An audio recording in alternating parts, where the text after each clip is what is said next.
Ever tried to solder a copper pipe inside a wall, only to realize you're working inches away from a wooden stud, electrical wires, or insulation that could catch fire in seconds?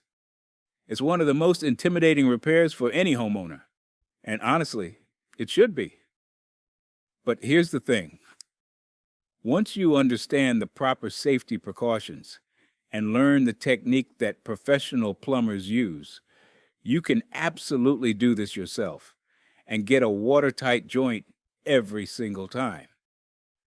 In this video, I'm going to walk you through the complete process of soldering copper pipe in a wall from start to finish. I'll cover the exact tools you need, how to prep your workspace safely, and the step-by-step technique for getting a perfect solder joint in tight spaces. Plus, stick around to the end, where I'll show you an old-timer's trick that plumbers have used for decades to stop water from dripping while you work. It's a game changer. Let's get into it. Soldering copper pipe is one of those skills that separates a confident homeowner from someone who has to call a plumber for every little repair. And when you're working inside a wall cavity, the stakes are a bit higher, but the technique is absolutely learnable. Once you understand how heat, flux, and solder work together, and you take the right precautions for tight spaces, you'll have this down in no time. So let's start by going through all the tools and materials you're going to need. First and foremost, you need a fire extinguisher. I cannot stress this enough. When you're soldering inside a wall, you're working near wood framing, possibly insulation, and sometimes electrical wires. I've had close calls over the years where I got a little careless. And let me tell you, having that extinguisher within arm's reach gives you peace of mind you can't put a price on.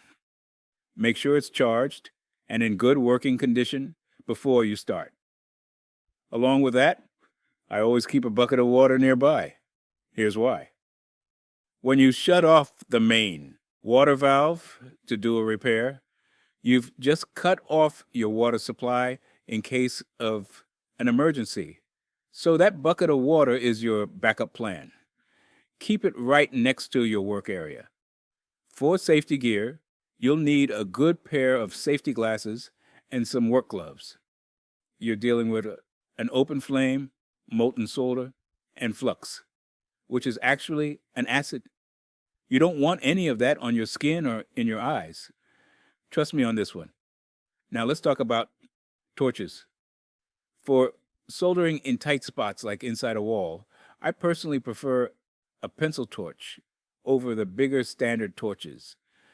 Pencil torches are slimmer, easier to maneuver, and they don't put out as much heat, which is actually a good thing when you're working near combustible materials.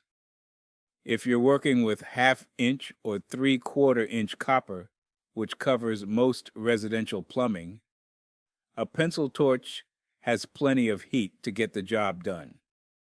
The only downside is that most pencil torches don't have a built-in igniter, so you'll need a striker. They only cost about $5, and they're worth every penny. For fuel, you've got two main options at the hardware store. The blue bottles are regular propane, which burns at around 3,500 degrees Fahrenheit. The yellow bottles are MAP gas, which burns a little hotter at around 3,600 degrees. For 1/2 inch and 3/4 inch copper in a wall, regular propane works perfectly.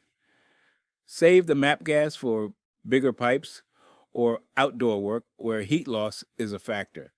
You're going to need a pipe cutter. Now, I've used both the traditional rotary cutters and the newer ratcheting style cutters, and for tight spaces inside walls, the ratcheting cutters are so much easier. The traditional ones tend to snag on everything, when you're trying to spin them in a confined area. The ratcheting style lets you cut the pipe without needing a full rotation, which is a lifesaver when you've only got a few inches of clearance. After you cut the pipe, you absolutely must deburr the inside edge. When a rotary cutter goes through copper, it pushes a small ridge of metal inside the pipe. If you leave that burr in place, two things happen. First, you reduce the inside diameter of the pipe, which restricts flow.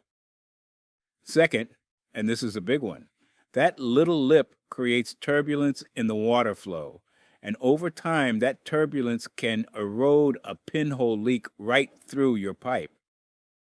For deburring, you can use an all-in-one tool that has a reamer built in, a dedicated pencil reamer, or even a sharp utility knife. Any of those will work. For cleaning the pipe and fittings, you'll need either sandpaper or an abrasive pad. I prefer the abrasive pads because they're easier to work with in tight spaces. But those little rolls of Plumber's sandpaper work fine too. You'll also need a wire brush sized for your fittings to clean the inside of the fitting sockets. Here's a neat trick.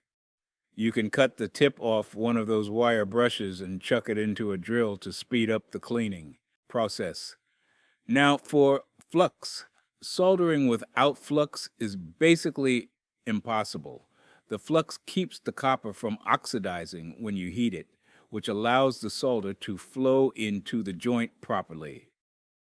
You'll find two main types at the hardware store, regular flux and tinning flux. If this is your first time soldering, I'd recommend tinning flux. It has a lead-free solder powder mixed in that helps pre-tin your joint and gives you a better chance of full coverage. Regular flux is a bit cheaper and works great once you've got some experience. Whichever you choose, make absolutely sure it says lead-free and water-soluble on the container. For solder, you need lead-free solder. This is code for any potable water system, and most places won't even sell the old 50/50 lead solder anymore. But always check the label to make sure it says lead-free. If you see 50/50 anywhere on the packaging, put it back. That contains lead, and it's not safe for drinking water lines. The last thing you'll need is a flame protector. These are those flexible heat shields that you can position behind your joint to protect the wood framing from your torch.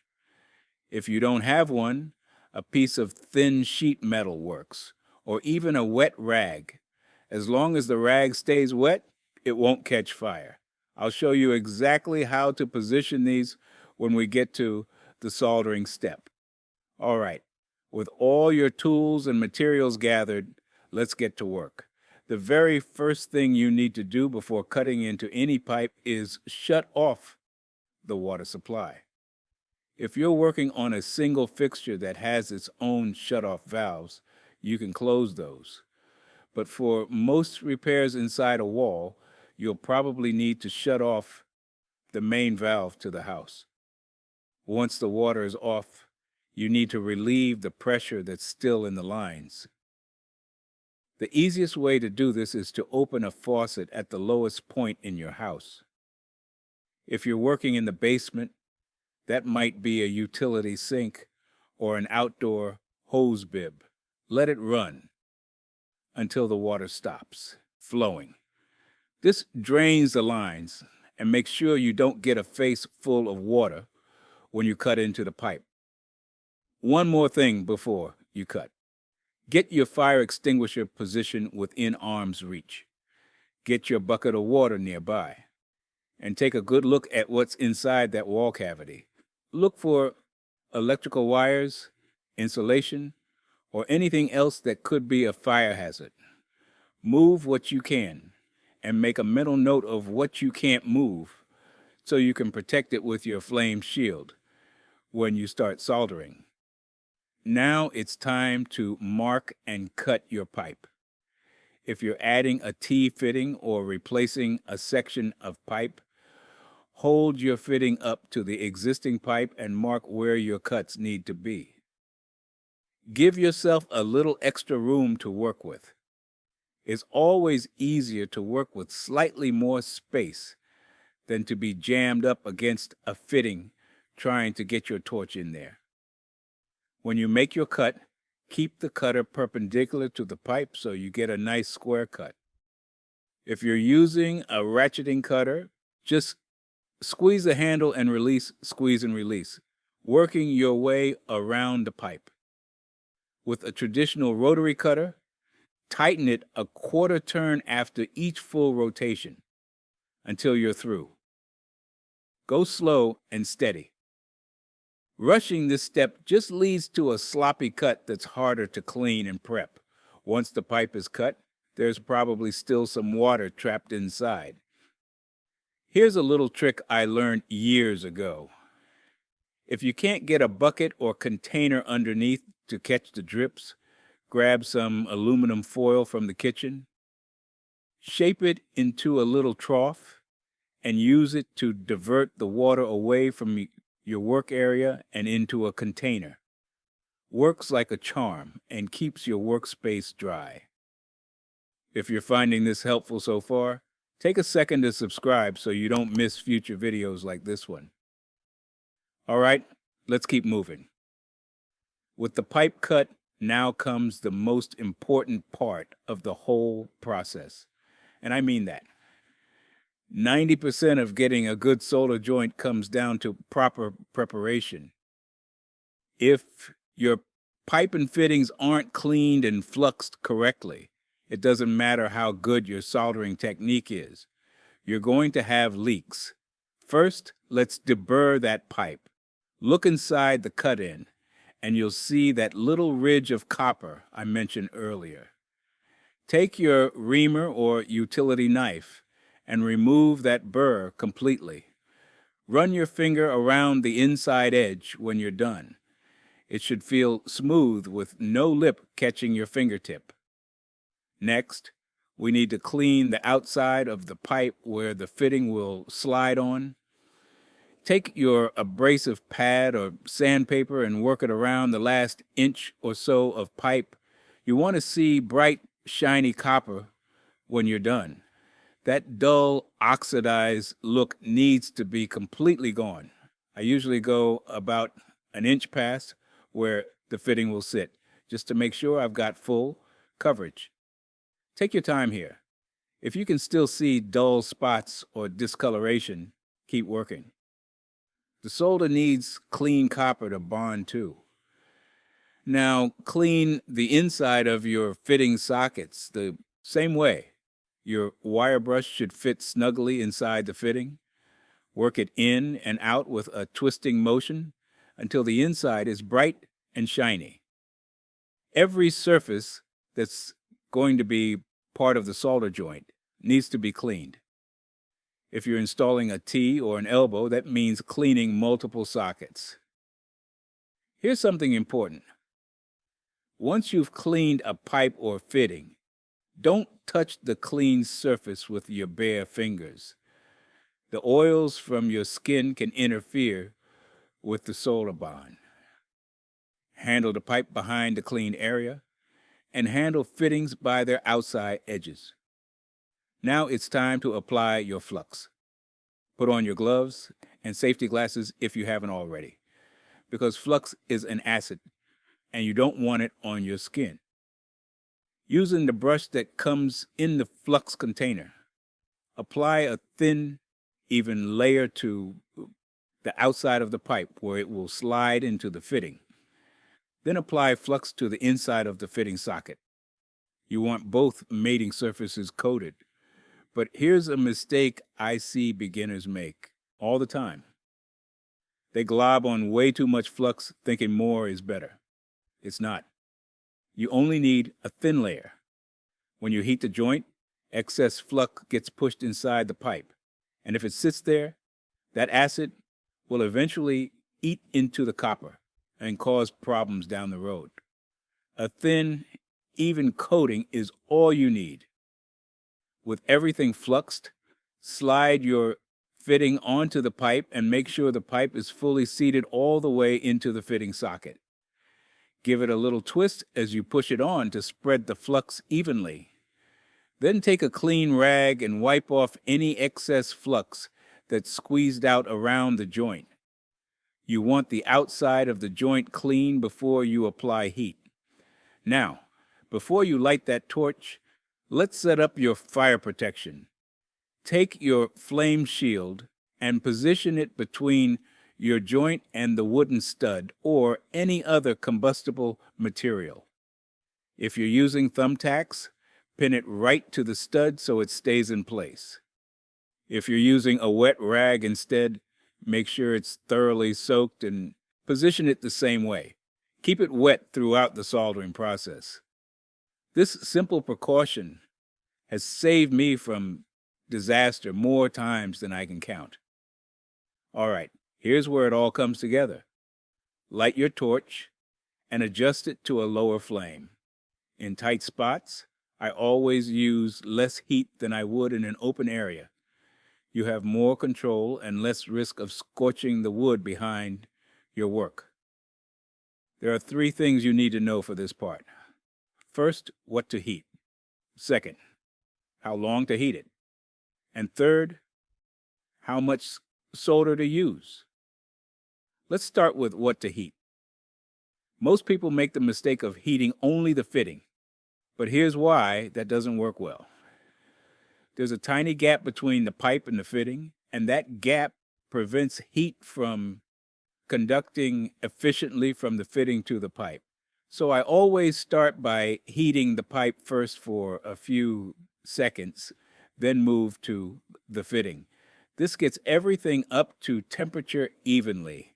For how long to heat, it depends on the pipe size. 1/2-inch pipe heats up faster than 3/4 inch. The best way to know when you're ready is to test it. Touch the tip of your solder to the joint on the opposite side from your flame. If the solder melts and gets sucked into the joint, you're at the right temperature. If it just sits there or falls off, you need more heat. Keep the flame moving in a slow back and forth motion around the fitting. Don't hold it in one spot or you'll overheat that area while the rest stays too cool. One warning here. If you heat too long, your flux will burn off and turn black. If that happens, you need to stop, let everything cool, take it apart, clean it all again, reflux, and start over. So pay attention and test frequently with your solder. For how much solder to use, here's an easy rule that works every time. Use a length of solder equal to the diameter of the pipe. So for a 1/2-inch pipe, use about 1/2 inch of solder. For a 3/4 inch pipe, use about 3/4 of an inch. If you use too much, the excess ends up inside the pipe and can restrict your water flow. When you apply the solder, touch it to the joint where the pipe meets the fitting, on the opposite side from your flame. The solder should melt immediately and get drawn into the joint by capillary action. You'll see it wick right around the fitting and form a nice silver ring around the edge. That's when you know you've got a good joint. Remove the heat and let it cool. And speaking of cooling, this is critical. Never ever use a wet rag to cool down your joint faster. I know it's tempting when you're eager to test your work, but here's what happens. Think about dropping an ice cube into a glass of hot water. You hear it crack, right? That's thermal shock. The same thing happens to your solder joint if you hit it with cold water while it's still hot.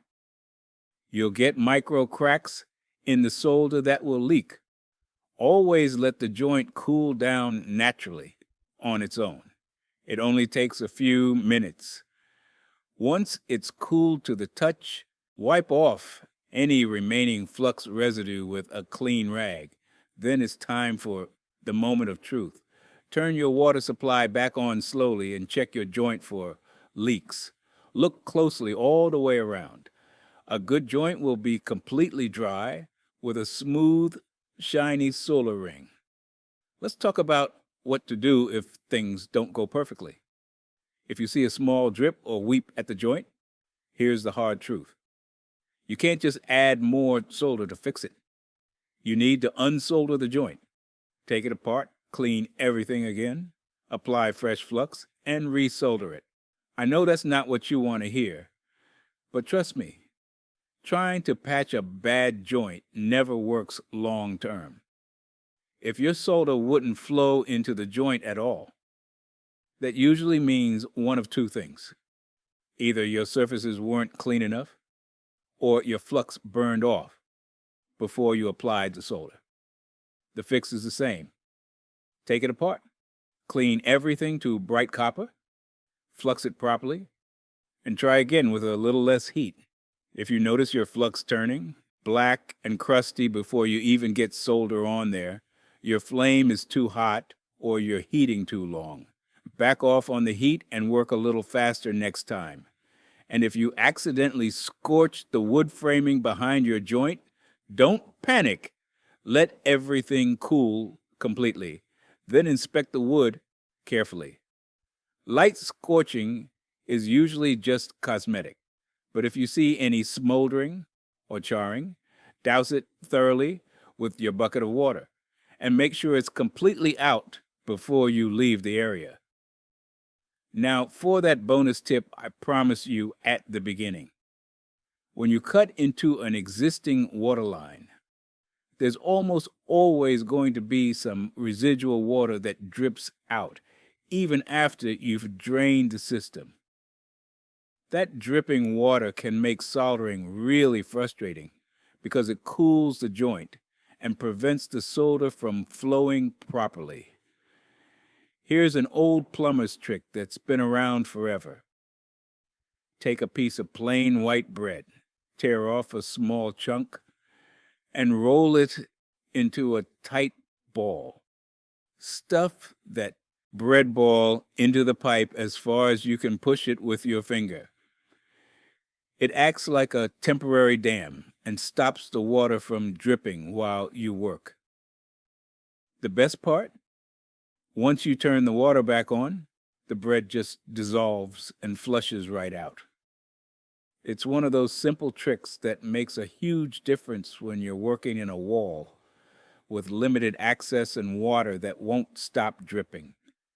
So that's everything you need to know about soldering copper pipe in a wall, like a professional. We covered all the tools and materials, the safety precautions that are absolutely essential when working in tight spaces, and the step-by-step technique for getting a watertight joint every single time. If this video helped you out, please subscribe and hit that bell icon so you don't miss future videos. And if you've got any questions or want to share your own tips, drop them in the comments below. Thanks for watching, and I'll see you in the next one.